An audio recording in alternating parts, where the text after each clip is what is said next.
And I'll let them introduce themselves, but Dr. Jeffrey Siegel is a professor in the Department of Civil and Mineral Engineering at the University of Toronto, internationally recognized for his work that he does around indoor air quality.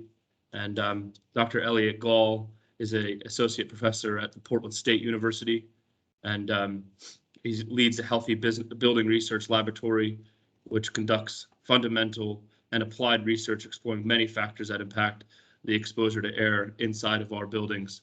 So we appreciate you two joining. We're also joined by Mr. Ted Fowler, who's the director here at West Lab and is working with a lot of our clients, as I mentioned, in healthcare and corporate, education, retail sectors, just around the power of HEPA filtration and other devices and products and strategies to make sure that we have the top air quality. But with that, I'll hand it over to Dr. Siegel, and he has some slides that he'll pull up, and we're going to go through this. It'll be about a 15 minutes of Dr. Siegel speaking, and then 15 minutes of Dr. Gall, and then we're going to move into a question and answer. We're going to keep things moving quickly here, but again, we appreciate you all joining and looking forward to speaking at the end of the presentation. Hi there, everyone. Good morning, good afternoon, good evening, depending on where you are in the world. And the purpose today is to kind of give a very broad overview of, I'm going to talk a little bit about the history and the background with indoor air quality and the strategies we use to improve indoor air. And then Elliot is going to talk some about more of the details. And so, are buildings making us sick? The short answer to that, next, please, is yes, they are. And we've known this for a very long time.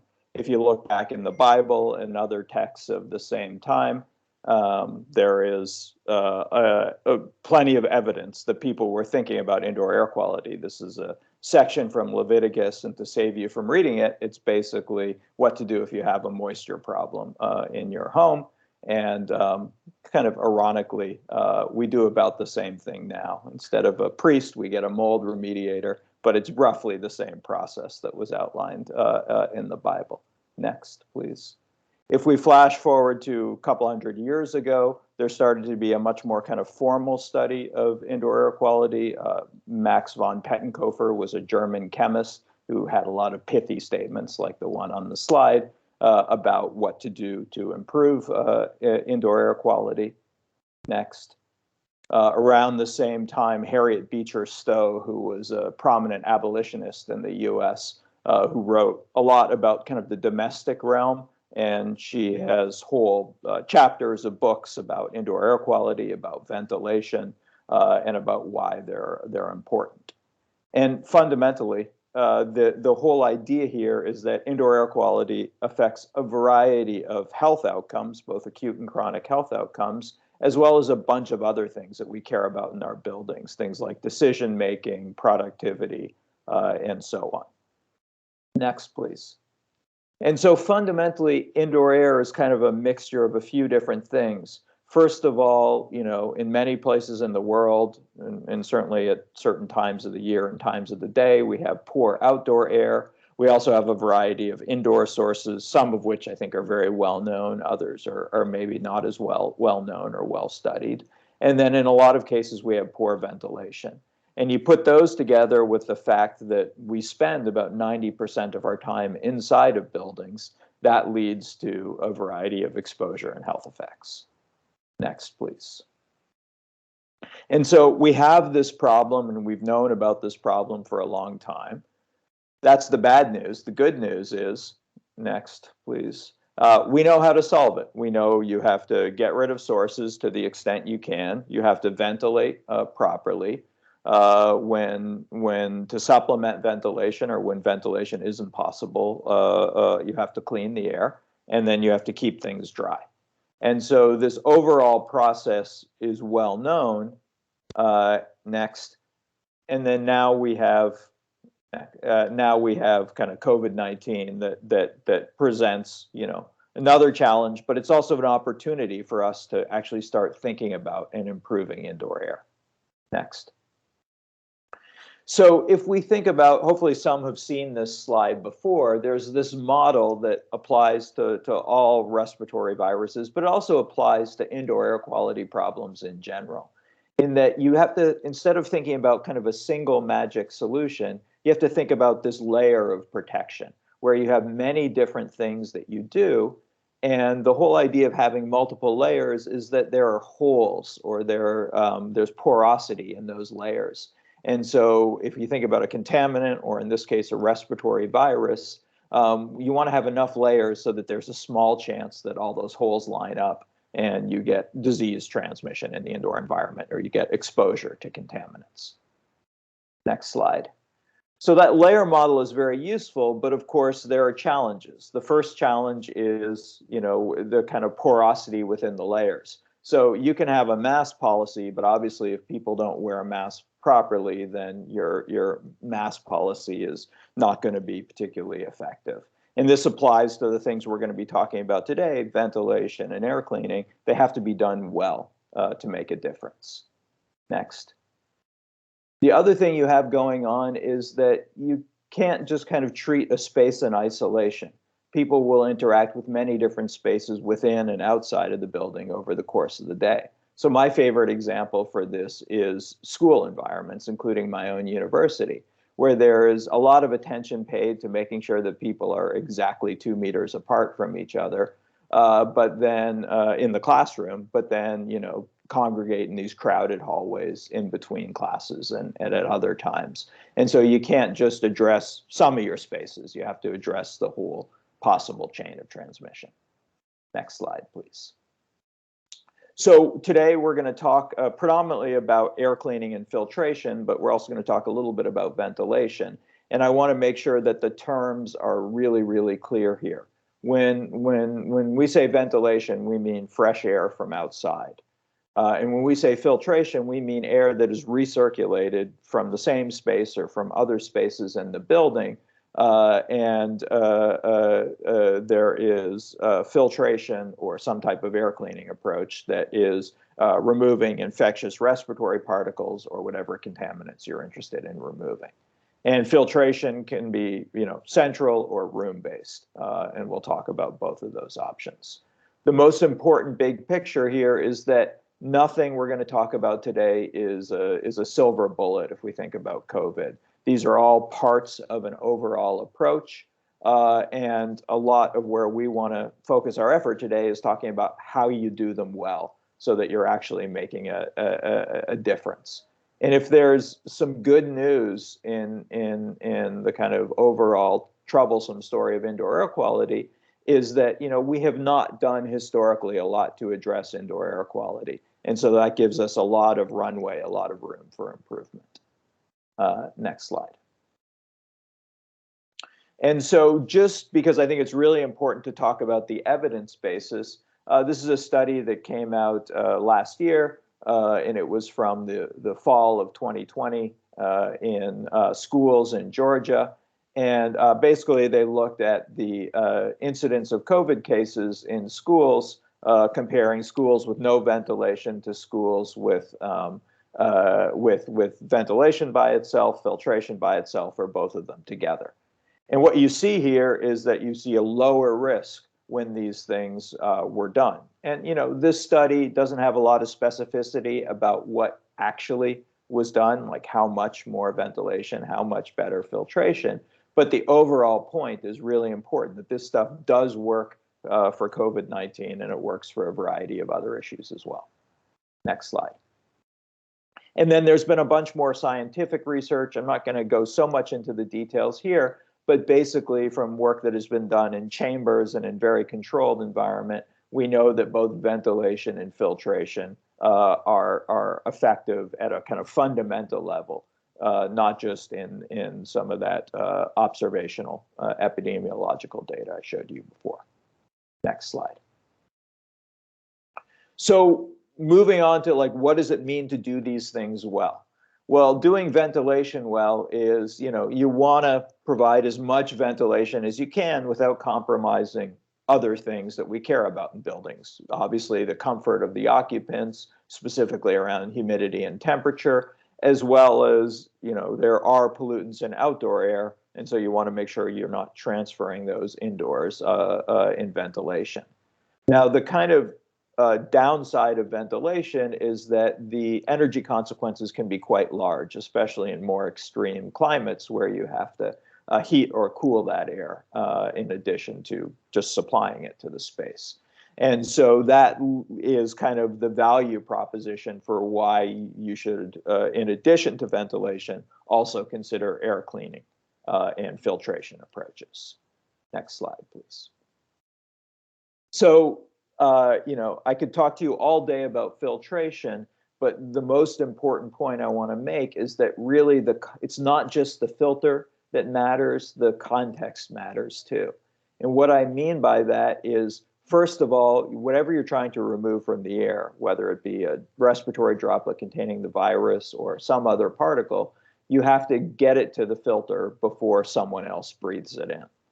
And of course, the filter itself has to effectively remove whatever it is you're trying to take out of the air, and that has to fit into the overall picture of the building as removal. And just one example of this, just to make this a little bit more concrete, that's the picture on the right. And so this is a picture that comes from about 7,000 homes in North America that have forced air systems.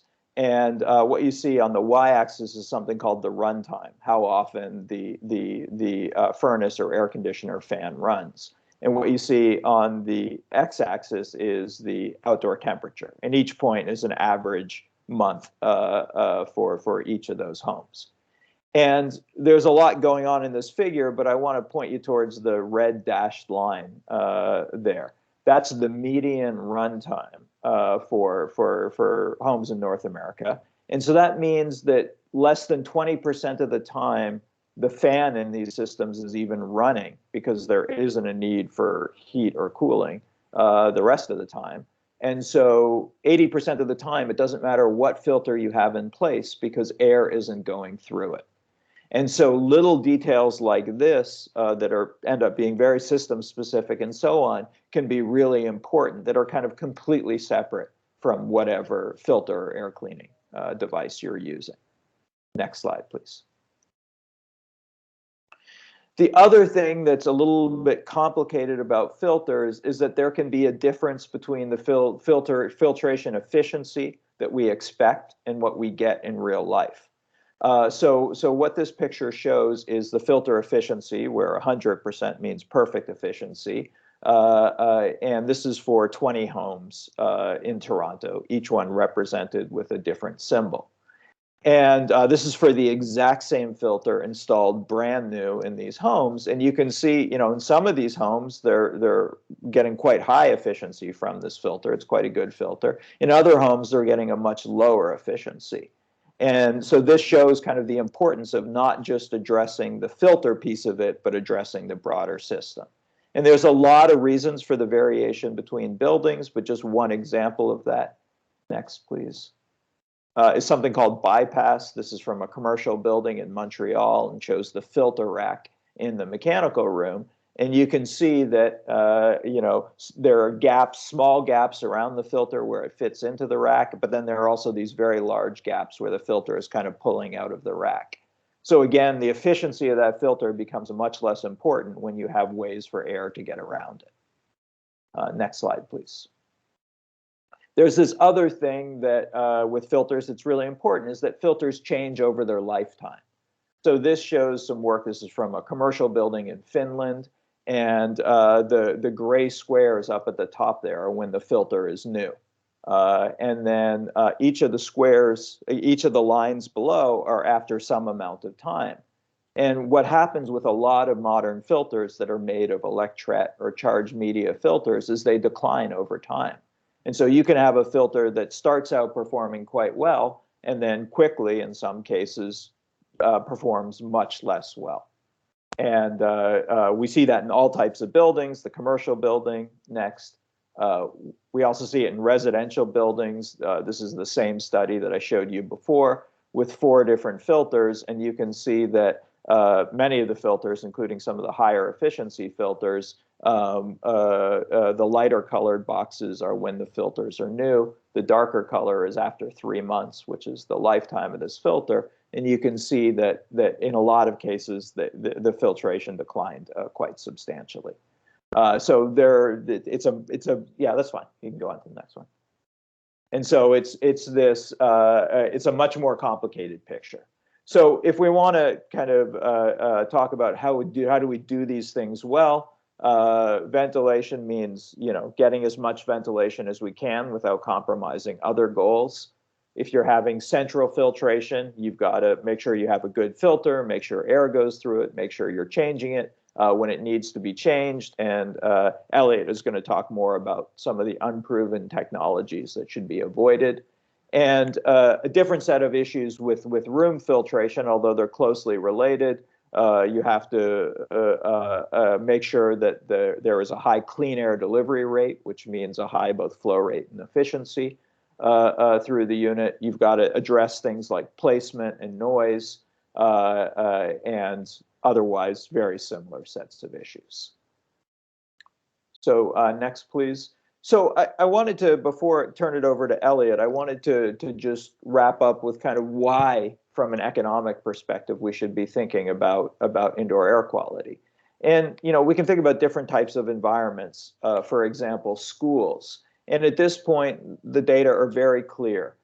If we improve indoor air quality in schools, we get a variety of desirable outcomes. And so I think a lot of times we focus on the costs, but it's really also important to focus on these well-demonstrated benefits that come from improving indoor air. Next, please. And it's the exact same thing. This is data mostly from office buildings that shows the benefit to cost ratio for investing in different efficiencies of filters. That's what's on the x-axis. And the overall story here is that a variety of studies have shown that you get returns on investment between 10 and 100 to 1 when you invest in filtration in office buildings. And now most of that investment comes from avoided healthcare costs, but there are a variety of other productivity and other benefits that have a real economic value to them. So I will wrap up here and turn it over to Elliot. Okay, thank you, Jeff. I'll take over here and get into, as Jeff mentioned, some of the more practical considerations for how you might think about implementing some of the ideas that Jeff talked about. I want to start by defining what I'm calling a term of effectiveness. So our aim, obviously, is to aim for effective air cleaning interventions, and we can think about effectiveness in a quantitative way. It's simply put the percent reduction of some contaminant we care about in a space due to the operation of an air cleaner or some suite of interventions that are intended to reduce the concentration of something we care about. So if we know the amount of some constituent we care about, like respiratory viruses with an air cleaner operating, and we know what the concentration of those respiratory viruses would have been with the air cleaner not operating, we can simply calculate a percent removal, and that's the effectiveness of that intervention. And it's a really useful metric because it allows us to quantitatively compare across different sets of intervention, as well as establish some absolute understanding if we want to go further and apply our intervention within some risk evaluation framework. Okay. The effectiveness of an intervention or set of interventions is ultimately determined by the strength of the processes that are removing that constituent that we care about in the space. So Jeff talked about these. They apply generally, but for any indoor air pollutant that we care about, there are roughly 4 ways that it might be removed from the space. It might be ventilated out of the space, essentially the space flushed with clean outdoor air. We might introduce air cleaning that removes what we care about from the space, the respiratory virus, for example, being removed to a filter. A virus and a particle might deposit onto surfaces. And in specific to viruses, a virus might be inactivated in the aerosol as it exists in the indoor environment. Regardless, all of these loss processes can be put on a common basis called air changes per hour equivalent, or ACH-EQ. I'm just going to refer to it as ACH throughout this talk, but know that what I'm doing here is essentially saying I'm normalizing for the space that we're talking about the strength of the air cleaning process on that same basis that you might have heard ventilation talked about. So it all has units of inverse time, inverse hours. Okay, so let's look at a typical building. If there are 3 of these processes occurring, there's probably a sum of on the order of 1 air change per hour of equivalent air cleaning in a typical space. Obviously, it varies substantially, but for the sake of argument, these are reasonable values that might exist inside a building.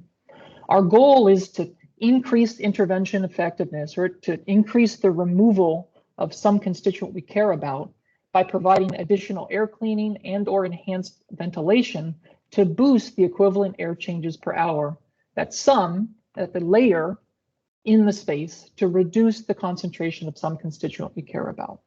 And so the value of understanding these processes in a quantitative way is that we can apply them to mass balance models to be able to predict what's happening in our space. And this is something that an engineering firm might help you with for the spaces that you're trying to design interventions for, or if you're familiar with these concepts, you might make these calculations yourself. What I'm showing here is an example, building on what I showed before, of a hypothetical scenario where I'm looking at the accumulation of infectious virus in 1 micron particles in a space where there are 1 air change per hour equivalent, shown in the red line, or 6 air changes per hour equivalent, shown in the green line. Okay, and so the important takeaway is that the red line shows that infectious viral particles accumulate to much higher concentrations when there is lower ACH equivalent.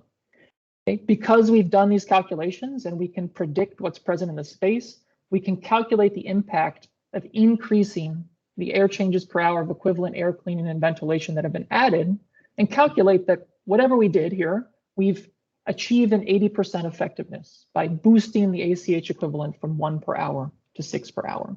So the high level takeaway here is that when we're thinking about interventions, we want to calculate the air changes per hour of equivalent air cleaning, and we want to increase that to as high as possible.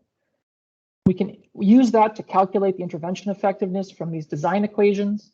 Jeff showed a plot where there was a result of measurements of directly of the amount of virus in aerosol. You can also make measurements to determine this in your space and empirically determine the intervention effectiveness if you have the resources to do so. Okay, so our goal is to boost ACH equivalent in the space. Obviously, more is better. We can keep pushing this to higher and higher levels of ACH equivalent and reduce the concentration of respiratory viruses, but there's a limit to what we can practically achieve. Jeff mentioned energy costs, for example, being one major downside to pushing this beyond a reasonable threshold. So what's emerging as a consensus for a rule of thumb target is to aim for in the vicinity of 4 to 6 air changes per hour of equivalent clean air. This is coming from groups like the Harvard Healthy Buildings Group that have discussed the rationale for this in a variety of places. ASHRAE Standard 170, which targets hospital environments, requires a minimum of 6 air changes per hour of equivalent air cleaning from a combination of outdoor air and filtration on supply air cleaning.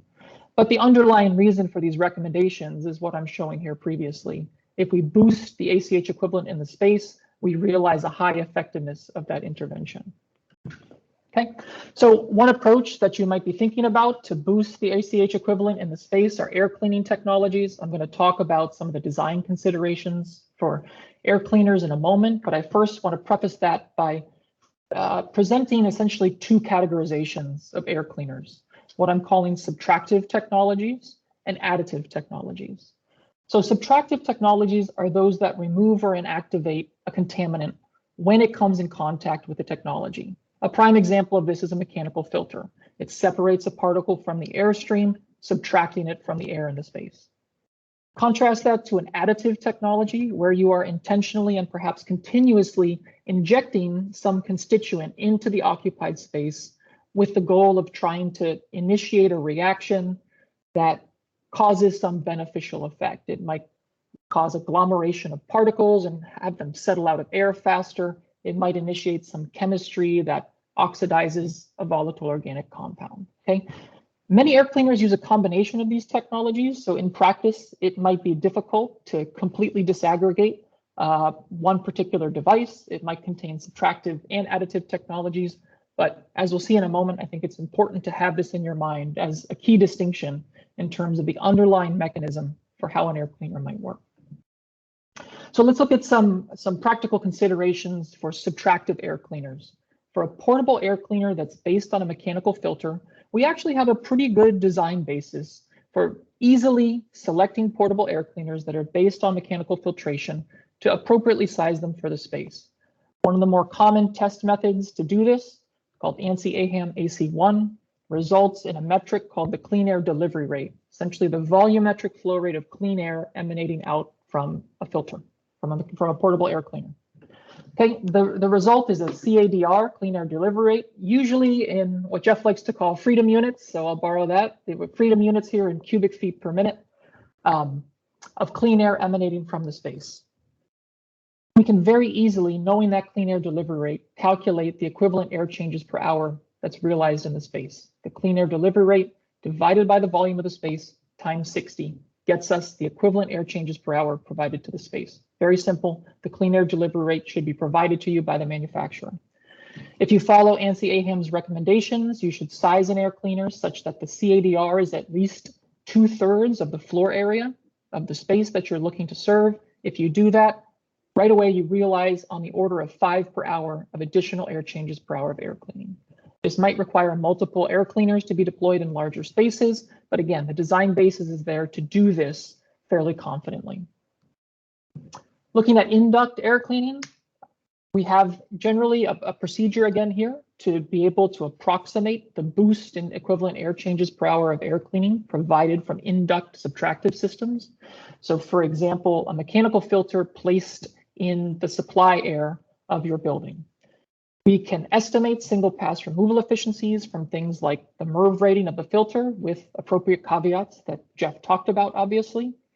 But we can make calculations and get an idea of what level of air cleaning is provided by that intervention. So I'm showing here the results of some research to estimate the removal efficiency of viral particles as a function of the MERV rating of the filter. This is done for influenza. You can see a MERV 13 filter, we're talking about a single pass removal efficiency on the order of 80 or 90%. For a typical commercial building, we have supply air flow rates that range from around 0.3 to 1 cubic foot per minute per square foot.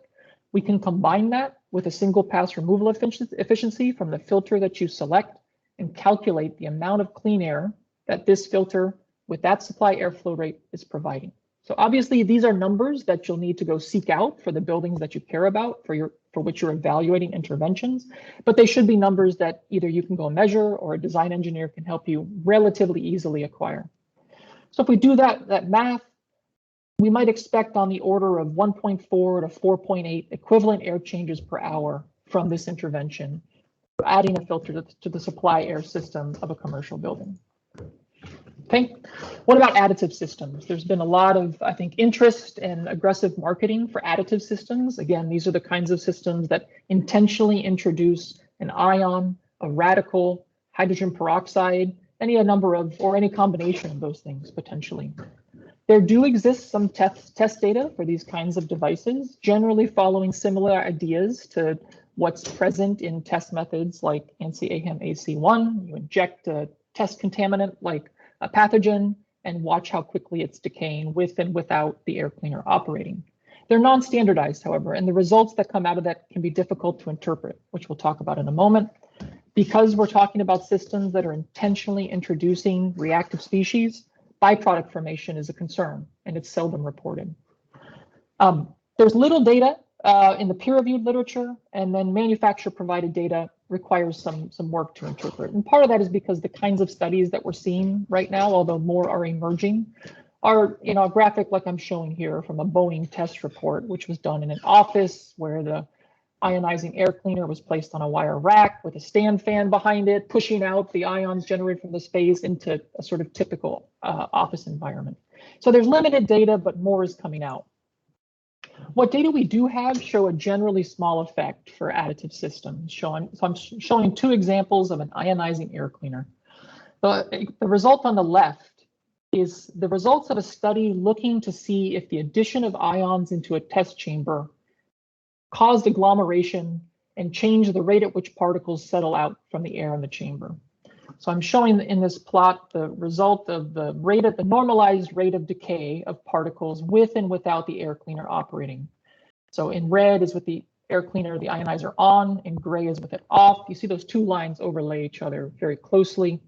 And so the result of that is that the boost in ACH equivalent from the operation of this air cleaner is minimal. It's essentially in the noise. Another study that came out actually in the last couple of weeks looked at whether there's an impact on single pass removal efficiency due to the release of ions into the HVAC system. And what they showed is that there can be a small boost in filtration due to the introduction of ions, but only for some higher MERV electric filters. So what I'm showing here is the result from that study, a change in a single pass removal efficiency through a filter, the change due to the presence of ions. A MERV 8 filter saw a small change, or sort of really in the noise here. MERV 10 and MERV 13 filters on the order of a 10% boost to the single pass removal efficiency. Additive systems, because they're intentionally introducing reactive species, we should be more on guard for byproduct formation. This is something we should care about for all interventions. But again, because these additive systems are intentionally initiating chemistry, we need to be paying particular attention to this. There's some studies that are starting to come out on this that are showing that it's a concern in some cases. I'm showing a result of a study that tested 4 air cleaners that included additive systems. The result that I'm showing here on the right is an air cleaner that combined a UVC disinfection system, a negative ion emission source, and activated carbon. So again, an example of a combination of systems. The study that they did, they intentionally injected a test volatile organic compound called limonene. This is a ubiquitous compound in indoor environments. Anything that has a nice piney, citrusy scent probably has limonene in it. Limonene's present in many, or if not all, indoor environments to some level. They inject limonene and watch its decay. This air cleaner had a modest increase in the rate of removal of limonene, but at the expense of, if you see here in this yellow line, formation of particles, formation of formaldehyde shown in the red line, and then increase in total VOC shown in the bottom plot. Okay, so this is something we should be on the lookout for air cleaners in general, but especially for systems that are changing the chemistry happening in the space. What I think is probably the most pressing challenge, though, is trying to interpret non-standard air cleaner test data, and often additive systems are reported in a way that make it a little bit difficult to interpret what will be the realized effect in the space in which this air cleaner is going to be installed. So many times you might see a marketing statement for an air cleaner that looks something like what I'm showing here in orange. Reduces viable SARS-CoV-2 by 99% in 30 minutes. Sounds good, right? It's easy to interpret, at least at first glance, but it requires some translation to try and understand how did that test result become how was that test result achieved, and what does it mean in the space that I want to install the air cleaner? So let's look at that hypothetical test result. You might see example decay data, like I'm showing here on the left, where some target pathogen is being removed under control conditions, shown in green. And in orange, with the air cleaner operating, you see a separation and faster removal of the pathogen. At 1 hour, the concentrations are reduced by 99%, and that's where that statement comes from. But this is in a test chamber. How do we translate that into a full-scale environment? And that's a relevant question that you should be asking yourself if you're looking at these kinds of systems for the buildings you care about. What do those test results mean for the space I'm going to install this device in? A key variable that it's dependent on is the volume of the test chamber. So if this test that I'm showing on the left was conducted in a 100 cubic foot test chamber, the resulting clean air delivery rate is only 1.5 CFM, very low as to the point to be negligible. And in a 10,000 cubic foot space, you'd only realize 0.01 per hour of boost in ACH equivalent. If it was a 100 cubic foot chamber, those numbers go up by an order of magnitude. Similarly, for a 1,000 cubic foot chamber, another order of magnitude. Okay, so there are other concerns, but a key one is how was the test conducted? What were the results? And how do I scale them to the environment that I'm looking to install this air cleaner in? Unfortunately, the guidance from authoritative agencies like the Centers for Disease Control have largely left us to our own devices. The Centers for Disease Control has an FAQ where they say many new air disinfection devices are marketed for their ability to inactivate SARS-CoV-2. how can I tell if they work as advertised? And the CDC's non-answer is basically consumers are encouraged to do their homework on the devices. So there's, I think, a real gap in interpreting this data. Some colleagues and myself tried to develop a spreadsheet tool to help you make this translation and to do your homework. And so not able to resist an opportunity for a good acronym. We called our spreadsheet tool ACET, the Air Cleaner Efficacy Investigation Tool. There's a link here on the bottom, and go check it out. If you're trying to make these scaling calcs, this spreadsheet helps you understand how an air cleaner, where the test data is presented in the form of 99% reduction in an hour, how that might translate into the ACH boost in your space. Okay, so to sum up, as Jeff mentioned, I want to echo that air cleaning can be just one part of a COVID toolkit. Building systems can protect occupants through a combination of things, increasing outdoor air when possible, filtration and disinfection in the central system, portable air cleaning placed throughout the room. For mechanical filter-based air cleaners, we have the ability to estimate clean air delivery rates and evaluate the effectiveness of those interventions through relatively routine calculations. For other options and for additive air cleaners that are being aggressively marketed, we need independent verification of air cleaner performance data and tools to understand how that might be translated into the performance in the space. Okay, and that's really the point of the final bullet there. In my opinion, this air cleaner test data should be in a form that's usable by not just engineers and facility operators, but building owners and the general public. You shouldn't need a PhD in air quality to interpret this data. And we need to be able to understand the performance data that's out there for a variety of systems. So that's a lot within 15 minutes. So I hope we have time for questions. And thank you for the time and the attention.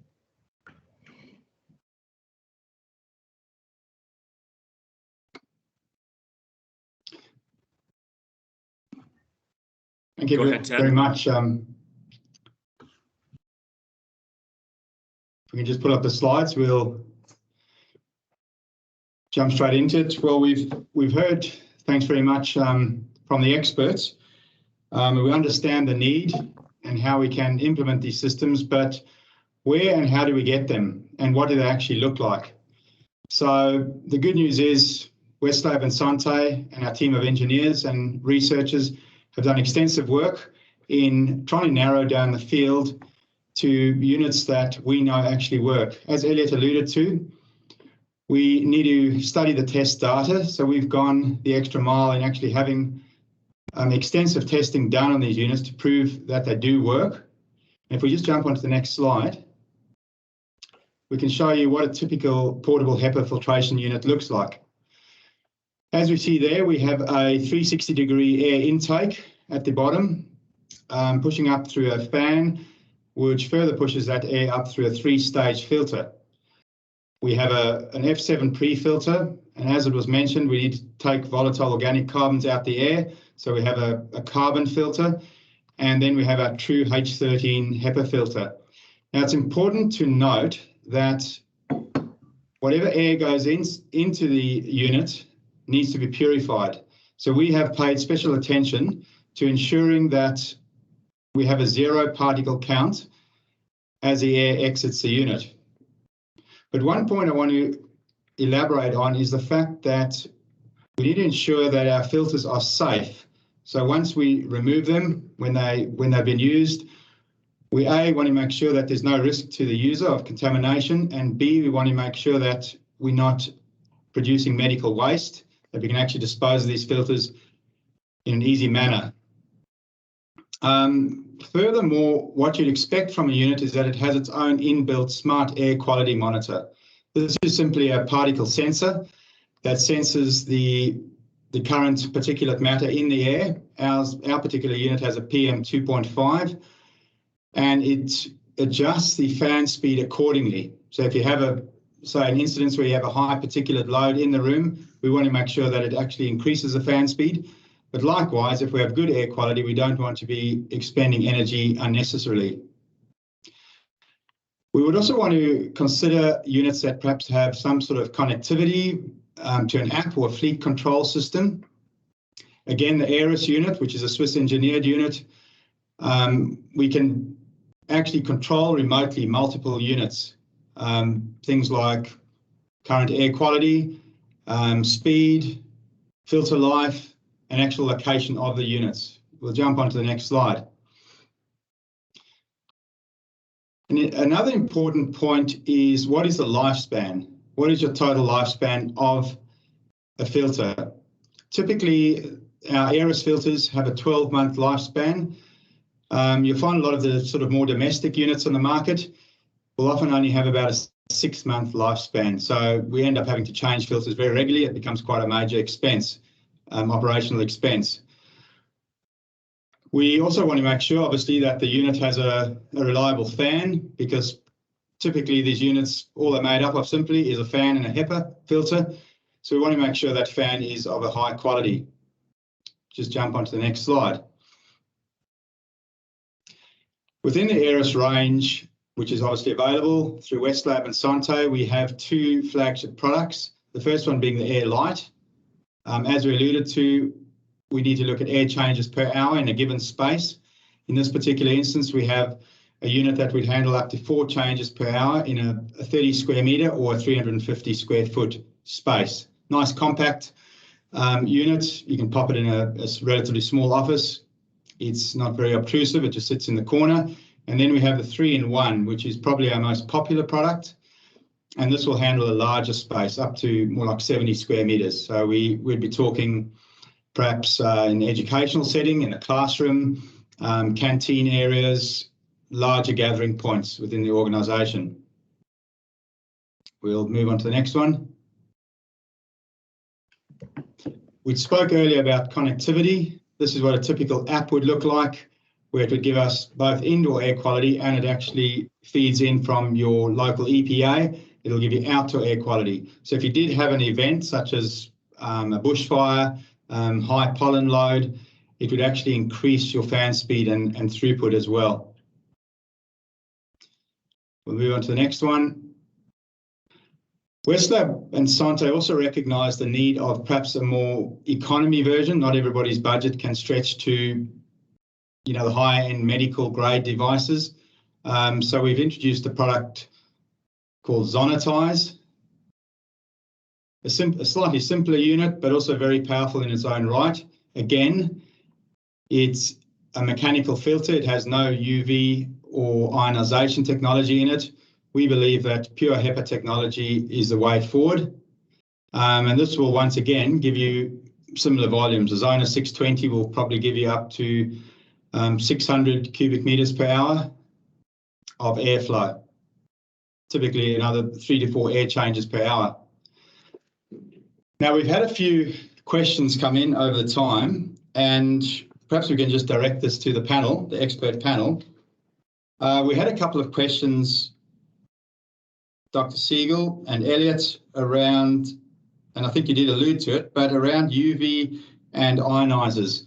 So you did detail the pitfalls of an ionization system, but could you say a little bit about UV? Maybe I'll start, Elliot, and you can add to it. So UV is a time-tested technology. It can work very well. It can work in either in induct configuration or what's called an upper room configuration near the ceiling. And so it can certainly be another layer of protection.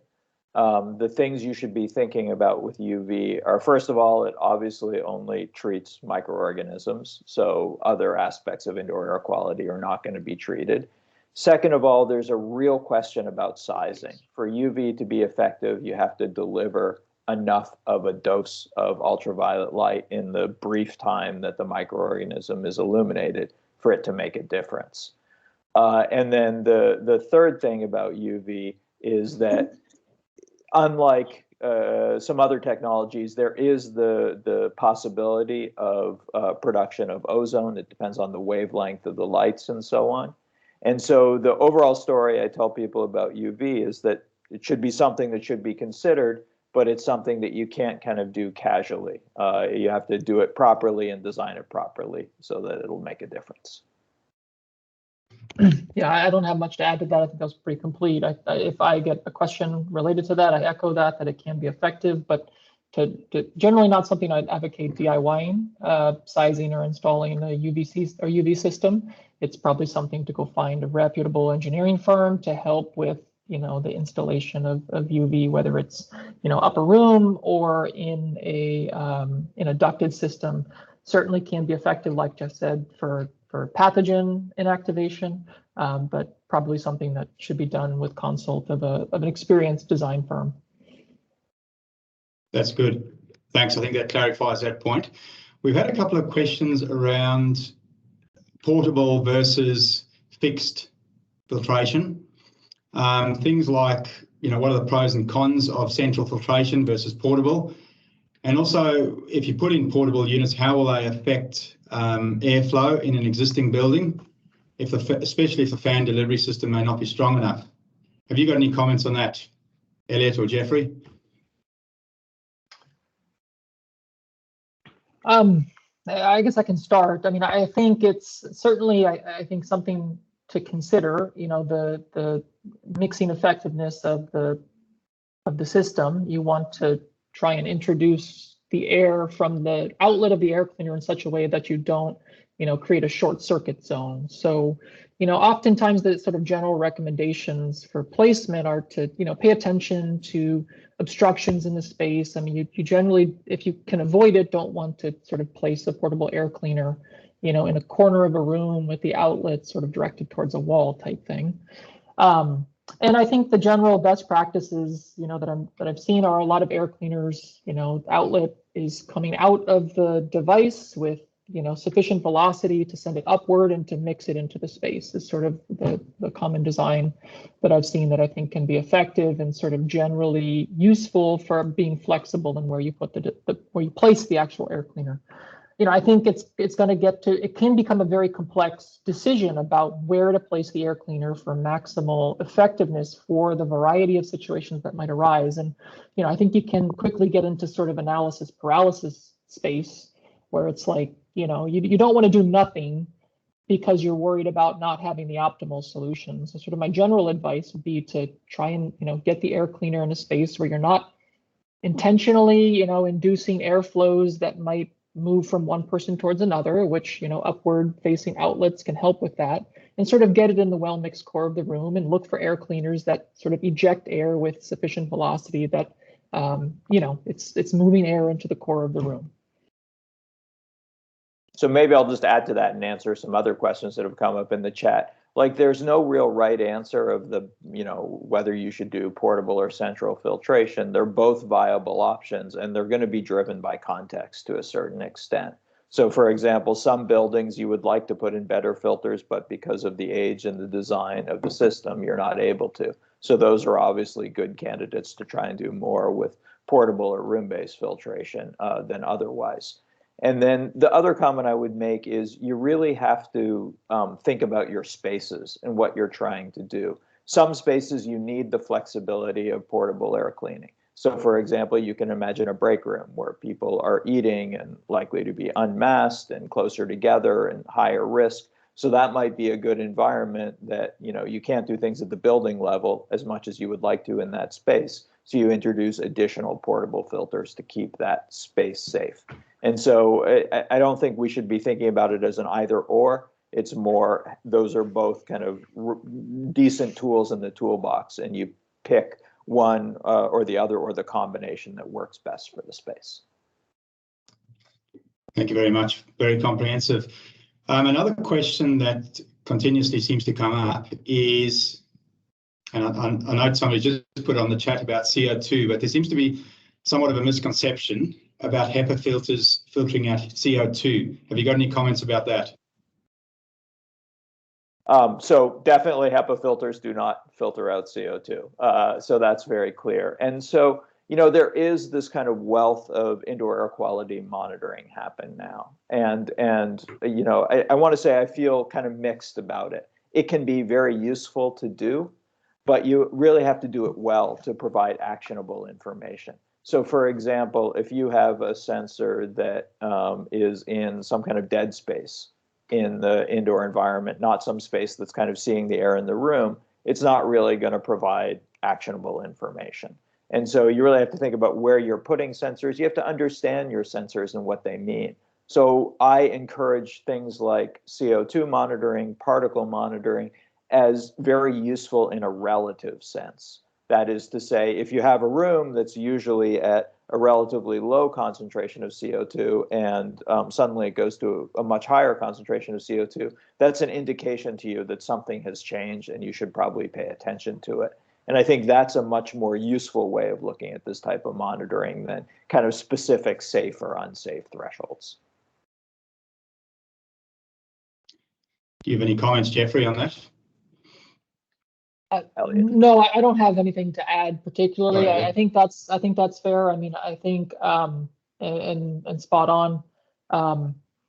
You know, monitoring, I think it's valuable, right? But to do beyond what Jeff said with relative understanding of the space, I think you really start to get into the realm of a research project to try and take measurements and say, what is my absolute risk of contracting COVID in this space? I mean, certainly it could be done and you might have high uncertainty, but you could do it. But I think that's a different scenario than what we're trying to do with CO2 and particle monitoring. It can be very useful for understanding, you know, relative changes in the space, and great as an example, as I mentioned in the talk, you know, you can get some idea of the effectiveness of an intervention. Say you have an air cleaning intervention, you have a bunch of portable air cleaners in a break room, like Jeff was saying. You could do they're crude experiments, but you can get an idea. You know, I predicted that I should get, 80% or so effectiveness.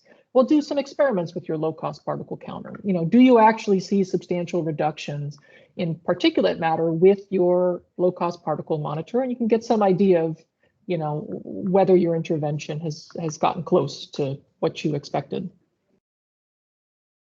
Yeah, that's very good. So what we're saying is CO2 is really like a proxy measurement, isn't it, for air quality? It's not directly related to particulate matter in the air. And I noticed somebody has put a quick note in the chat as to the importance of monitoring these parameters such as radon, VOCs, etc. Do you have any comments on that? Perhaps some of the other measures out there? I'll start by saying I think CO2 is a metric that's been measured in buildings for a long time, and we have relatively low cost sensors that can do a decent job at that. In the past decade or so, lower cost particle counters have come online that can do a pretty good job at measuring particulate matter or getting some idea of what's going on with respect to particulate matter in the space. For volatile organic compounds, I'd say that one's a little bit trickier. And the measurements that come out of some of the lower cost total VOC measurement devices can be a little bit more difficult to interpret, just because of the complexity in trying to measure the hundreds to thousands of VOCs that might be out there, and then what to do with that metric.